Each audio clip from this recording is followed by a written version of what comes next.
And I want to introduce you to Phoebe Cates. She's been in movies like Lace, Paradise, Fast Times at Ridgemont High, and now Gremlins, the new production from Warner Brothers directed by Joe Dante. Phoebe Cates, you're starring with Zach Galligan, and the two of you, I suppose it's not fair to call you new faces on the screen at this point, but you're still both actors who have a long way to go, I think, in that rise for stardom, because maybe the heights are the limit here.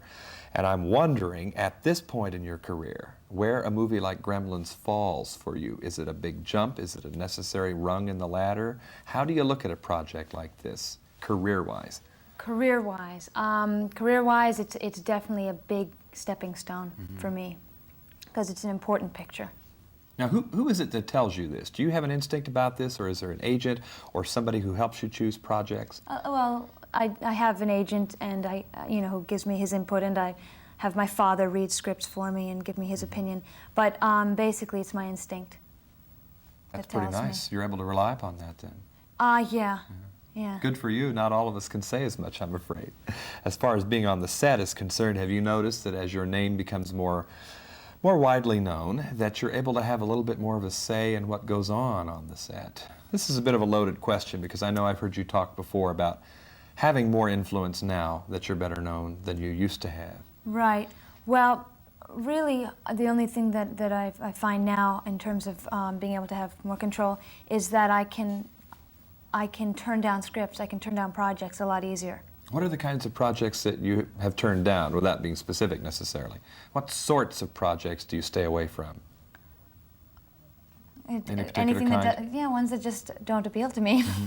Now, among those kinds that don't appeal to you, do you find that many times young actresses are required to do things on screen that you would just as soon not? Yeah, and some of them, sure. As far as Gremlins is concerned, I suppose the one thing you're required to do is remain sane in the face of some extraordinary things going on the set. It's hard enough to remember lines, I suppose, and all of that, but you've got wires, little gremlins, everything else crowding for attention. Yeah. How do you concentrate and keep your focus during scenes involving hundreds of gremlins sometimes?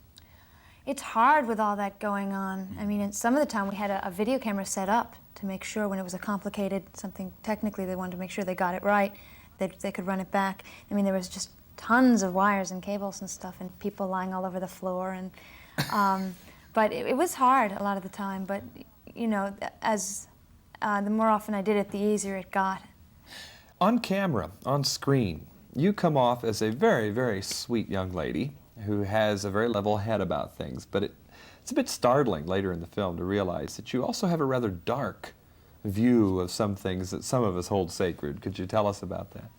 Well, without going into too much detail, yeah, you find out a little bit about Kate's past life, and that she's experienced some tragedy, and that it's associated with Christmas, and that's why she doesn't celebrate Christmas. It's one aspect of the film that I've heard compared to a Gay and Wilson approach to humor. What do you think personally about so-called black comedy? Is it something you enjoy? Well, I don't know if it's necessarily what its purpose was in the film. I don't know. I mean, as far as I'm concerned, my approach to it was just to believe what I was saying, to believe that it had happened.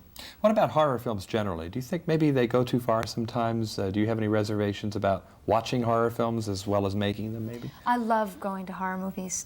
And as far as going too far, I don't think they can ever really go too far. Oh, really? Uh-huh.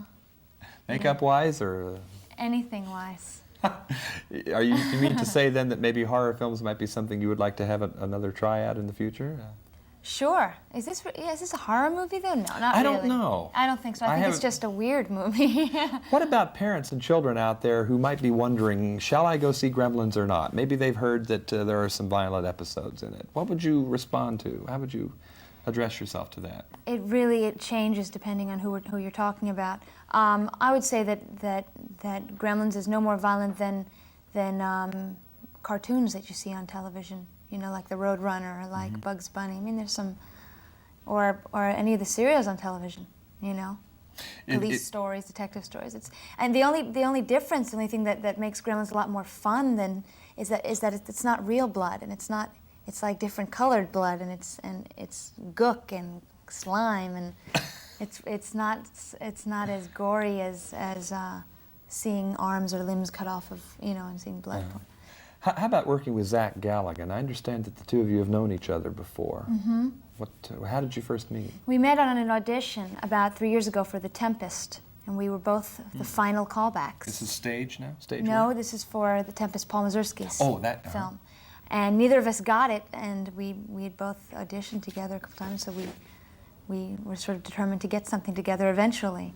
And then I didn't see him for a couple of years, and then we both ended up on the same audition for Gremlins. The romance between the two of you reminded me a bit of the romance in War Games, in that it shows teens in love, I guess, but it's a very gentle, very subtle, very understated kind of romance. Would you like to see more of that kind of thing in movies with teens? Yeah, I think it's nice, yeah.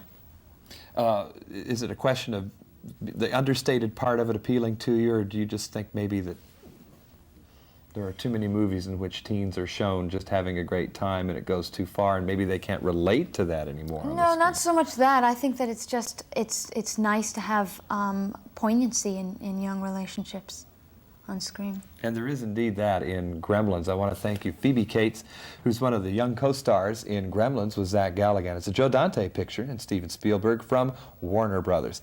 Thank you very much. Or should I call you Pandora?